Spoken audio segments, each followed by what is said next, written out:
this lesson, what I'm particularly going to focus on right now is I'm going to focus on arrays versus array lists, similarities and differences. Specifically, what I'm going to be dealing with are objects. Now, what we're going to be doing also is we're going to be going over the old-fashioned way, like with ints and stuff like that. Now, for the screencast, for people that are watching at home, I'm going to be using this, this account right here, this bank account, okay? Notice that it has how many global variables? It's got 2 global variables. Does it have a constructor? Yeah. Yes, it does. Does it have any getter methods? Yeah. Which ones? Yeah. Those are also called what type of methods? It starts with an A. Accessor methods. Do I have any mutator methods? Yes. What's the mutator method called? Set balance. Set balance, okay? So I have 3 total methods, a constructor, 2 global variables. This should be enough time if you want to copy and follow at home. You can do this, okay? If you want to, please go ahead and do it as you want to, but right now this is kind of just a mobile review. So I'm going to go full screen here. Now, I'm in my bank tester class.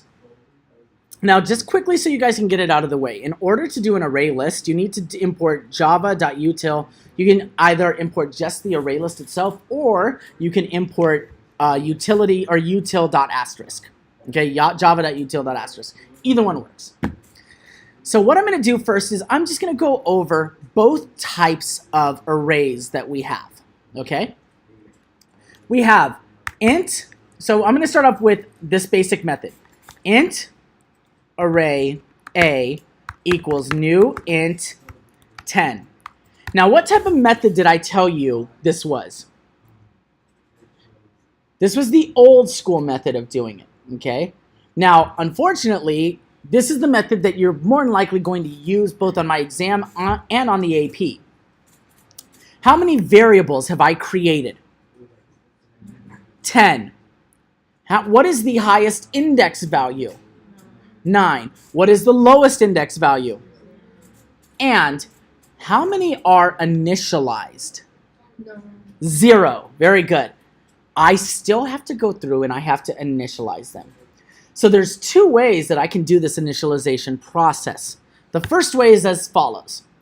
I can reference each individual element by name starting at index 0. A index 0 equals 1. A index 1 equals 2. Oops, sorry, equals 2, etc., etc. And I can go all the way down the list until I get to A index 9, right? That's my last one. Just remember, you're initializing the array. Initializing an array is a 2-step process. I have to say how many variables are going to be in my list, and then I actually have to give those lists values. By default, what are the values of a numerical array? 0. What are they for objects? Null. Very good. Now there's also the on-the-fly way of doing it. Int array B equals new, 1, 2, 3, 4. How many elements are in B? There's 4 elements. What is my highest index? How would I, if I wanted to print out 2, what would I print? System.out.print what? Mario? You can say index. B, you can say the number 2. Yeah, index.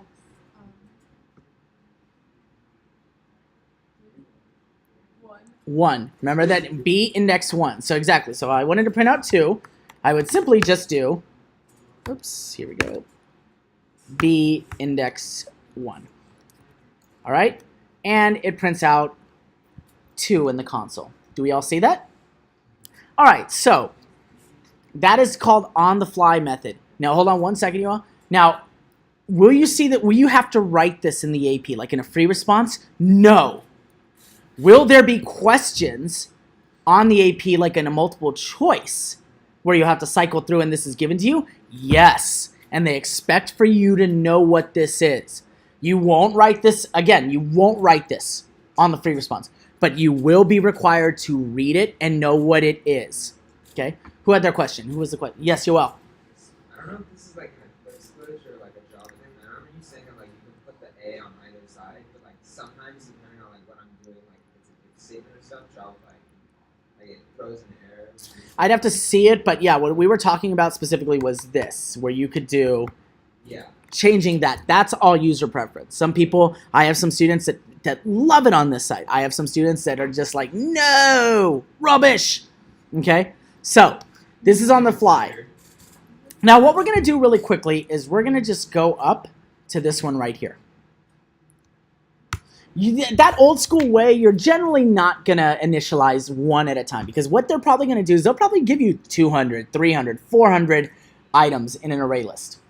I can either do one by one and basically ruin my afternoon, or I can use a for loop. And what I'm going to do is this. I'm going to do for int j equals 0.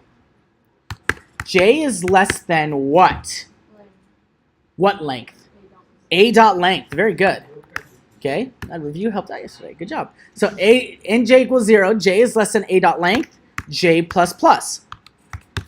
And now what we're going to do is this. We are going to use substitution in the indexes so that we can cycle through. And what we're going to do is we're just going to set all of these to 1 through 10.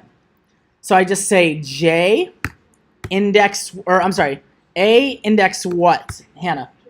What do you want to make? A index what? I'm cycling through A to initialize all of them. Oh, A index J. A index J, and I want it to be 1 through 10. We're starting at 0. What should this be? J plus 1. J plus 1. Now, here's where the confusion still lies.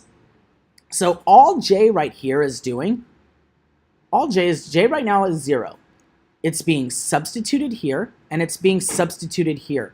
Do not confuse substitution with manipulation. The value of J is not changing here. The value of J is not changing here. All, like in this statement right here, all that's happening is you're saying the current value of J, add 1 to it. The only manipulation of J happens right here. Could this be J plus equals 2? Yes. Could this be J times equals Y plus 3? Yes, it could. In those instances, slow down, do the math. Put a star next to it and say, okay, I got to come back to this one. I need a little bit more time to work out the calculations. All right? Now, what happens now is if I do a print statement to print all of these out, and I just do A index J plus a space,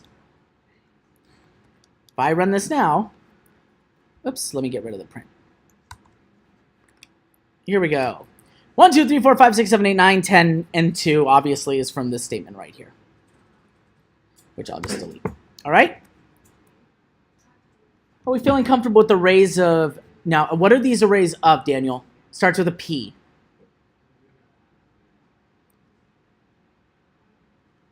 What type of variable is an int? It starts with a P. Nope. PR. Who said it? Primitive. So remember, primitive variables are ones. If I say int x equals 4, can I say x dot? No. Primitive basically means they just hold numbers. So a string, on the other hand, is an object. Now, what we're going to be doing now is, I'm going to leave this up, but what we're going to do now is this. Here is one of the differences between arrays and array lists. Array lists can only hold objects. Arrays can hold objects and primitives. So there's a little bit of, that's where a little bit of power in arrays comes in. So what I'm going to do now is this. I am going to create an array of bank objects. I'm going to say bank array, and we're going to call this accounts, okay? Equals new bank. And what we're going to do is we're going to say, let's say 5 for right now, just keeping it simple. How many bank objects do I now have space for? How many slots? So you guys got to imagine that this is like a list. How many slots for bank objects do I have? 5. How many do I currently have in there? 0. Up here, I had ints, I had slots for ints, but I didn't have anything in those slots. Here, Same concept. I have an array of bank account objects.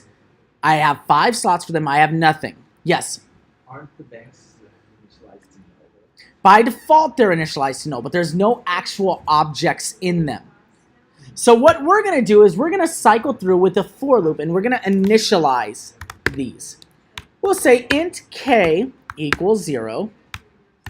K is less than what? Bank.length. Nope. Accounts.length. Accounts.length. Remember, it's still an array. Okay, so the length rules still apply. And then k++. Now this is an object. Objects, when they need to be initialized, they have to follow the rules of the what? The rules of the what? Nope. The rules of the constructor. So the way that I do it is I set it up like this. So I say accounts index j. Same way I substituted here. This was the name of my array, index j.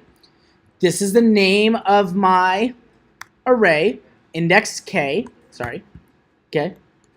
Those rules, everything's still the same, except here's the difference. When I need to initialize a primitive, I just put a value in, a number in or something like that, right? But when I'm dealing with objects, when it's a string, I can just use quotes. Accounts k is basically another way of saying bank x equals, I look at my constructor. I need a name and an amount. So what I'm going to do is I'm going to say equals new bank. And we're going to just name all of these to user. And we'll give it a value of $100. Boom. What I have now just done, okay, is I have initialized 5 bank objects. That means if I want to print out, let's say we have a getter, right? For a get name, yeah. Let's say I wanted to get the name of the 4th element or the 3rd element. I could say accounts index 3 dot. Notice how I absorb everything. Get name. I run it. I get user.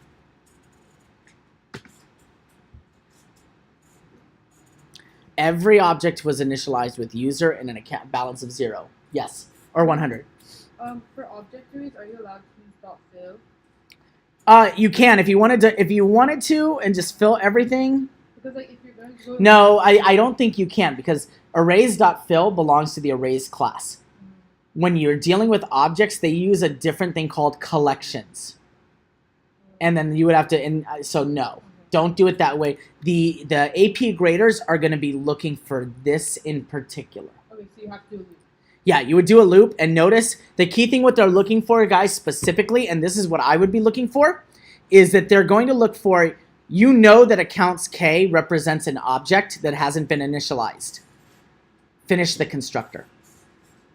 This is basically like saying bank index 0 equals new bank user 100. Bank index 1 equals new bank user. That's what this is saying. Yes? Okay.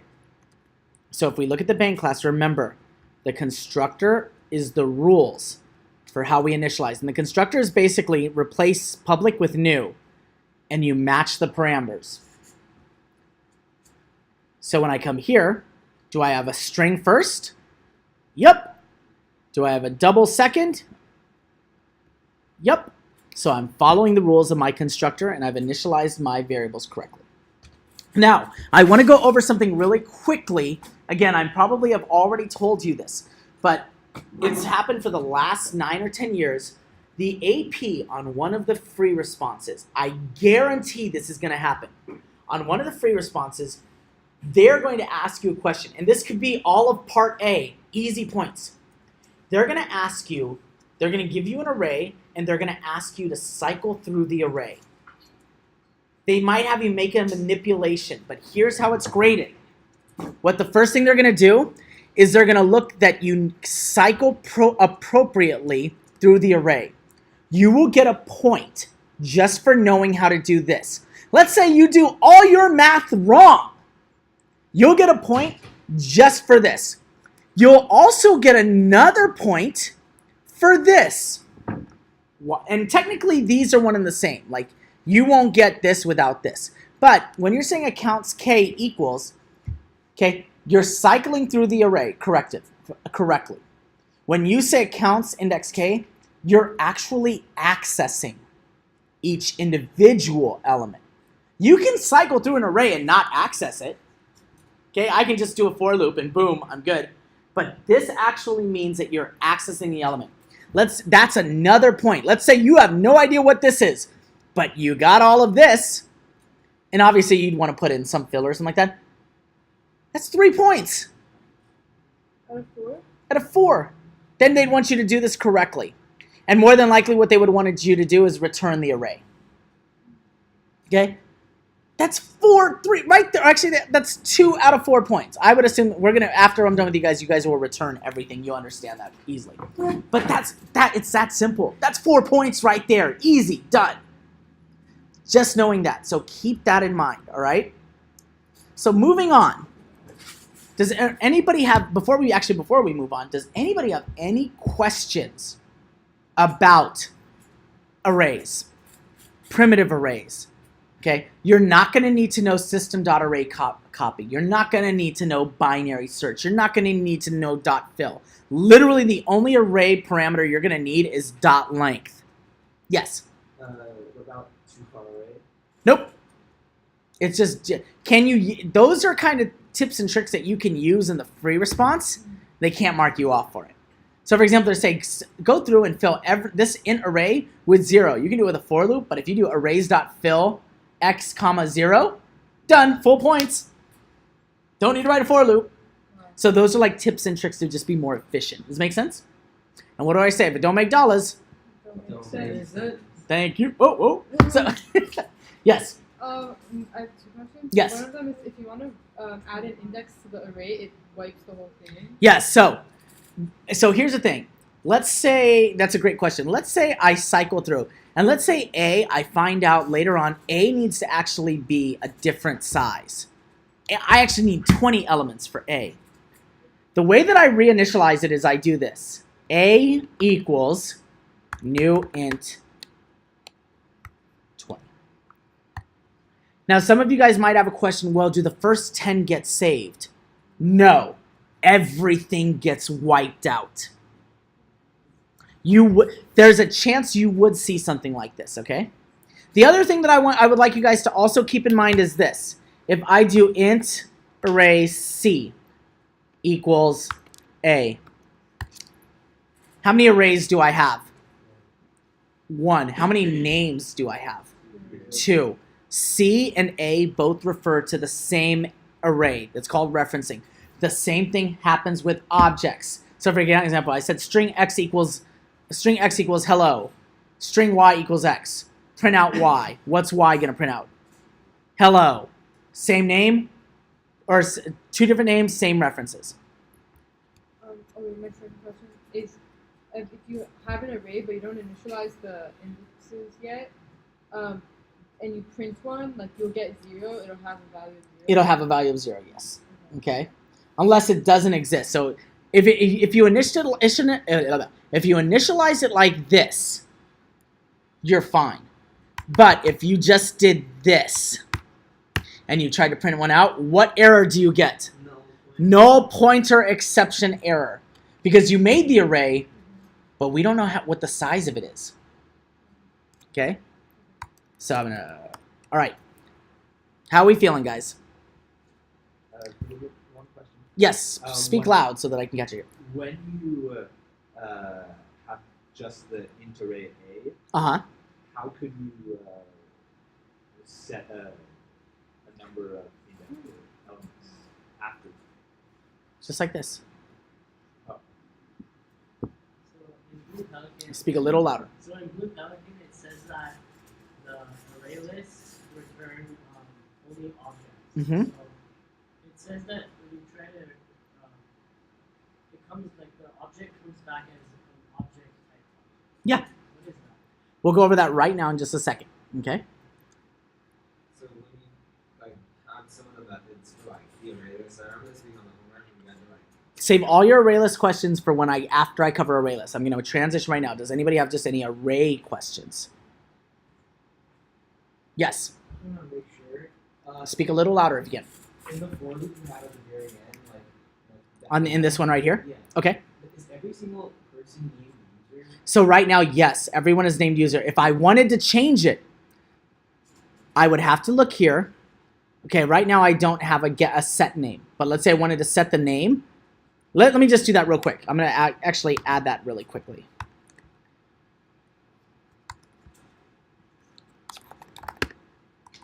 I'm sorry for my users at home. String name, and then what I'm going to do is I'm going to say this dot name equals name, and then return name. Okay. So now what happens is this. Let's say you're right. By default, everyone has user. But let's say, Mikey, you were the first account. I created 5 accounts, basically reserving them. Mikey, you came first. I can now say accounts index 0 dot set name Mikey. Okay? All right, now account 0 is equal to Mikey. And if I were to print out 0, notice if I did 0, Mikey prints out.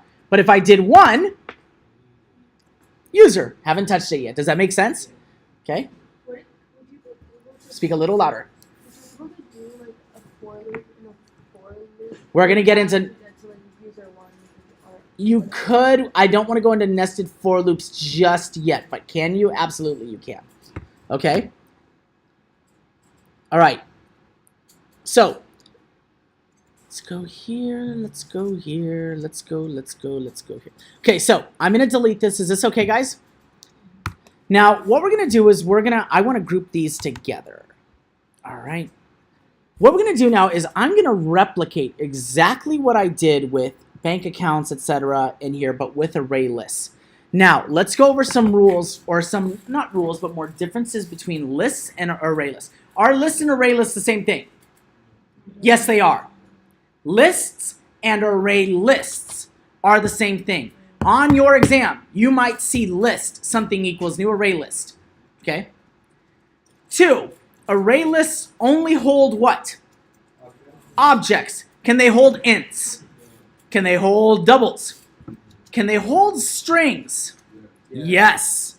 Okay. And last, here's something that is what you would call like a competitive advantage for a competitive advantage of an array list over an array.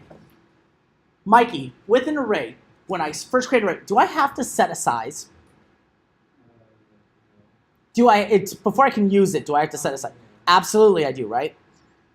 An array list, by default, the size is 0. And you just add to it what you want. That's it. So we've gone over some of the methods, and we're going to go over the methods right now. We have about 25 minutes left. I hope this is going well for you guys. Now, what array lists is, what we're going to do right now is this. We're going to go over the 2 ways. The first way that you guys are already familiar with. First thing first, I'm going to create an array list. So I have accounts. So I'm going to call the next one AL accounts for array list accounts, okay? So the proper syntax is array list, and then the type of object that I'm going to put in here goes inside the carets. What type of objects am I working with? Bank. Stay awake, Yali. You got this. Ooh, called you out on the recording. So, array list bank.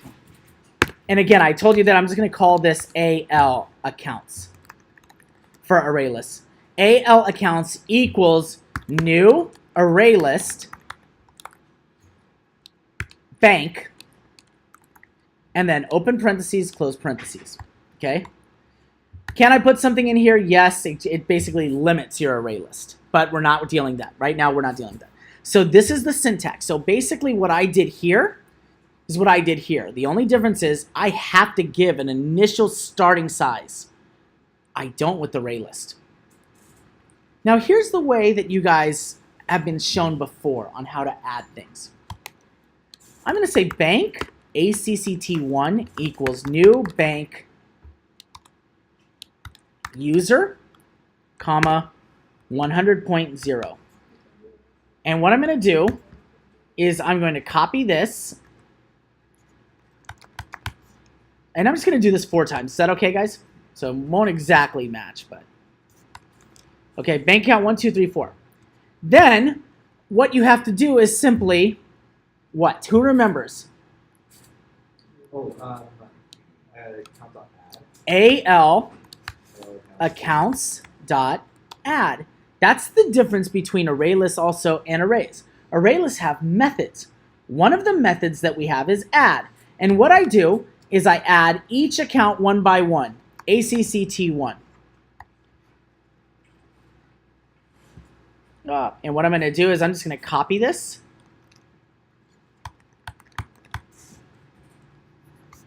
Two, 3, and 4. All right? Yes. This method is instead of that. Instead of having to do it like, instead of doing like this, what you do is you can, this is the old school way. So what we have to do is, now objects have to be initialized before they're put into the array list. This is the way that you guys know. Okay? Right? Correct? Now, what I'm also able to do is this. Now, what if I wanted to initialize this in a for loop? What if I wanted to initialize this in a for loop? I have 5 spots. So right off the bat, I have 5 spots. The first thing I would do, so this is the old school way. What I would do is this. If it were me, I would do for int k equals 0, k is less than 5. What if it changes? Yeah. Let's say the user decides how many objects, and you just put in the user variable, okay? K plus plus. And then what I'm going to do is this. I'm going to say AL, and this is what's new. AL accounts.add. AL accounts is already a bank object. It identifies that you can only put bank objects in it. So because of that, all you have to do is that. I hate when it does the add all. Sorry, guys. Boom. Or is there a way Done. to do ArrayList.length? Absolutely. ArrayList.size. Remember, the Oh, it's ArrayList.size. Okay? So take a look. User 100, yeah, et cetera, et cetera, et cetera. That's it. This is a quicker way. Look what I just had to do. I had to initialize every single bank object, and then I had to add them individually. Whereas with the for loop, if I know I have 5 objects, or let's say I'm letting the user decide how many objects I have, I can put their variable here, and then all I've got to do is add the constructor. That's it. I could even do this. I could even just say for each one of them, each one of their accounts is going to be multiplied by j. Okay? Or, sorry, k. Now, if I wanted to, I could sys out and print every one of them. So what I would do is I would just say AL accounts dot get k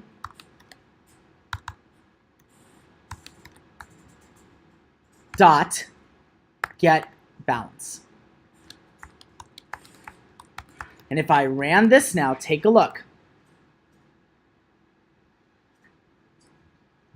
100, 100. How many do I have? 5? Let me get rid of these real quick, actually. Was that overriding? Yeah, it just did. There we go. 100, 200, 300, 400. All individual objects, all with different balances, all stored in the array list. Yes, I have 2 questions. sure. Why doesn't it also, does it not print out the word music? Here, let me see. No, the reason why is on this print statement. Okay, so here's the second method, or here's another method that we need to know. Dot get, and then it takes an index. Dot get, when basically you use accounts, AL accounts dot get, is basically the same as saying so it's basically the same as saying A index, whatever. All this. So you know how I said A index J, and that refers to the first item or whatever? Accounts dot get K is the same thing. And when I do that, because it is a bank tester object, I have get balance. All I have to do is hit dot, and I've got it. Okay? Every one of these absorbs everything. Now, what if I wanted to print out the names of all of these? What if I wanted to print out the names of all of these? Do you have to do the for each loop? There's two ways we can do it. One, we can do a for loop. For int I equals 0. I is now, since the array list is actually initialized, I can use this method. AL accounts dot size. I couldn't use it up here because I had no size. Now that it's actually been initialized, I can use it here. So AL accounts dot size I plus plus. And what I'm going to do is I'm going to print out the names. AL accounts dot get, and remember, get takes a numerical parameter. In this case, what I'm going to do is I'm just going to do I dot get name. What this will do, oh, sorry, I didn't put it in a print statement. That's my fault.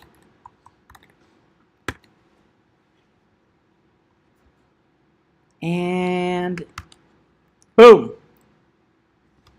User, user, user, user, user. There it is. Oh, Oh wait, Mr. Marty, I'm kind of confused about how you're saying it's not initial. Are you saying the size is not initial? The size at this time wasn't initialized, so I couldn't say dot size. It was. No, it wasn't up here. Now it's 5, but down here, because remember, ArrayLists, where's the size? The only way that I could use ArrayList.size or ArrayList accounts.size, the only way that I could use this method is if I did this. 5. Oh, but you don't want to see that. Now, okay? But again, you don't want to do that. I don't want to do that, okay? There we go. Yes? Can you just, so you know on the phone you said AL accounts dot add, blah, blah, blah. Yes. Can you just do AL accounts dot add and maybe do things that are outside the code? You could do that, but again, it's quicker to do it this way, and they will probably expect for you to add it this way, and knowing that you can just go ahead and use the constructor. Now, real quick, the second way that you need to know how to cycle through an array list is and now this also, so just so you know, this also works with an array. It doesn't only work with an array list, and that's the for each loop. So with the for each loop, what you need to do is you need to have a dummy object. Okay? With an array, it can be a dummy variable or object. With an array list, it needs to be a dummy object. What type of objects are in our array list right now? Bank. So I'm just going to say bank z colon, and what's the name of the array list I'm cycling through? AL accounts. Okay? And then, now notice that when I do the for each loop, don't have to worry about a conditional statement. I don't have to worry about doing dot size. This does exactly this. And then all I have to do is this, sysout a dot get name. When I use a for each loop, or I'm sorry, whoops, z. When I use a for each loop, I don't have to use the dot get anymore. All of this is this. What a for each loop is doing is it's saying, hey, make a dummy object that is the same type of the object that is in the array list. Starting with the very first object that's in the list, you're going to absorb it. So basically z now takes the place for AL accounts.getI. It absorbs it. And then what you do is it accesses, and then you have access to all the methods, et cetera, and then do that. And then when it's done, go to the next one, do the same thing. Then go to the next one and do the same thing. So as you see, user, user, user, user, user, user, user, user. These do the exact same thing. They're going to expect on occasion that you know how to do this, okay? This is called the for each loop. It is also legal with an array, okay? You do not use for each loop. So you see up here how we used the for loop to initialize the array? You guys see that? For each loops cannot initialize arrays. They're what we call read-only loops. They start at 0 and they cycle all the way through every single object. The plus side is it's a lot easier to write, it's a lot quicker, there's a lot less you need to type, and it's more error-free, as you can see. You can really make some mistakes here. Pretty easy if you understand this one. You don't have to use the dot size method, you don't have to use the dot get method. The downside, there's no flexibility. Let's say with a for loop, I wanted to just test every fifth object. It prints every fifth object. With my conditional, I can say I plus equals 5. That'll print out every fifth one. 2, 3, and 4, or 1, 2, 3, and 4 are not tested. They're skipped. Here, you can mimic that. You can just say print out every fifth one.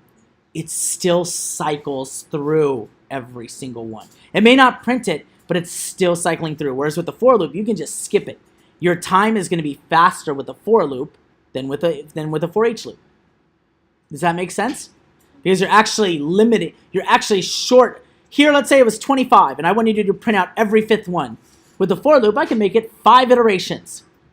This one's still going to be 25. It has to go through every one of them. Yes?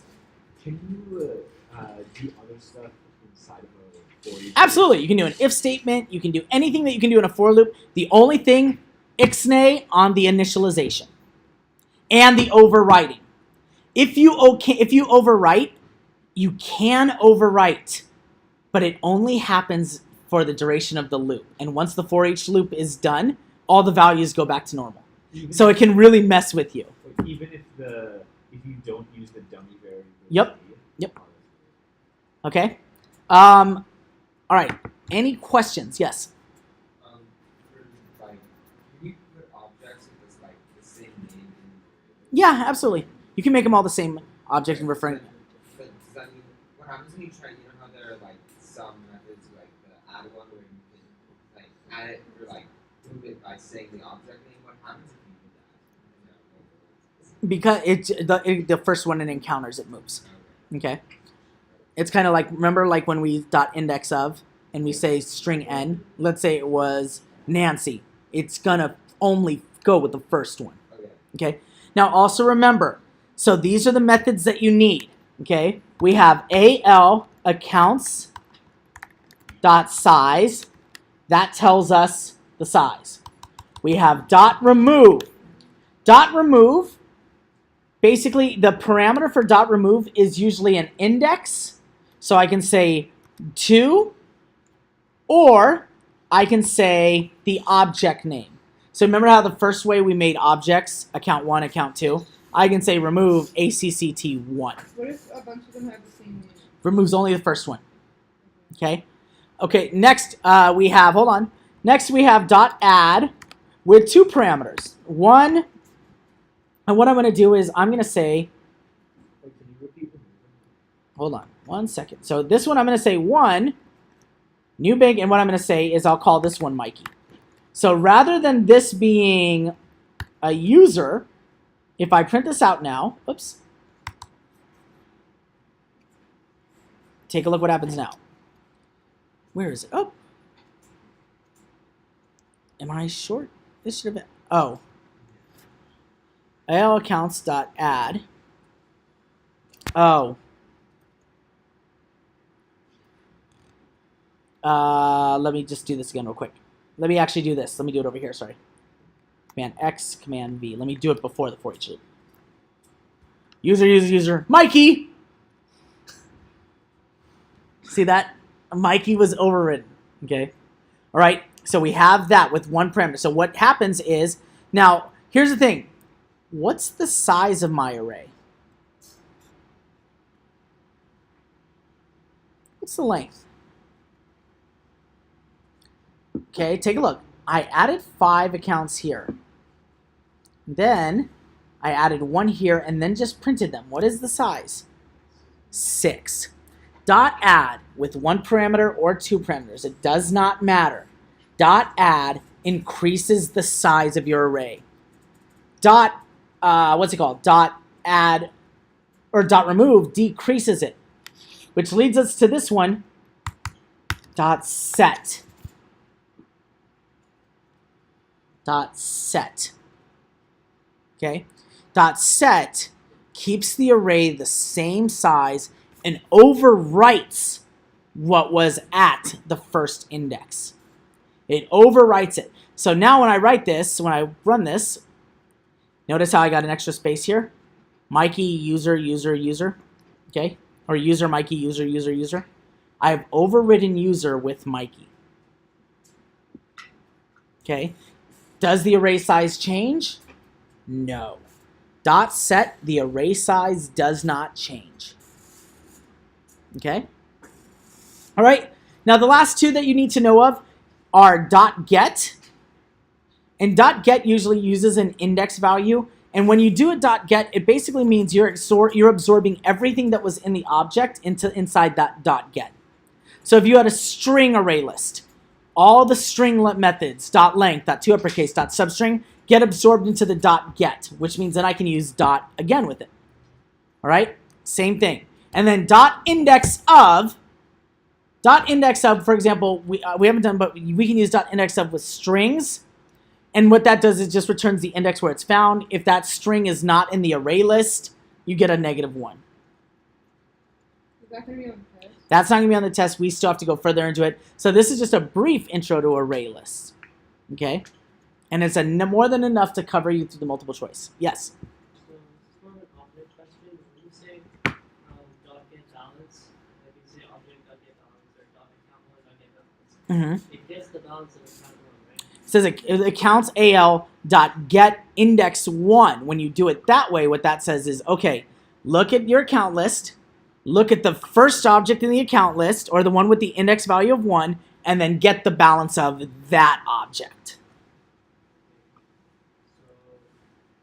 So how does it know to get the balance of the specific account one? Because we tell it, index 1 right here. This is being substituted. We use substitution. So on the very first run through, this is going to get the balance of the object that was initialized and stored at the 0 index. I know that. Well, then you just answered your own question. All right, I'm going to stop the recording right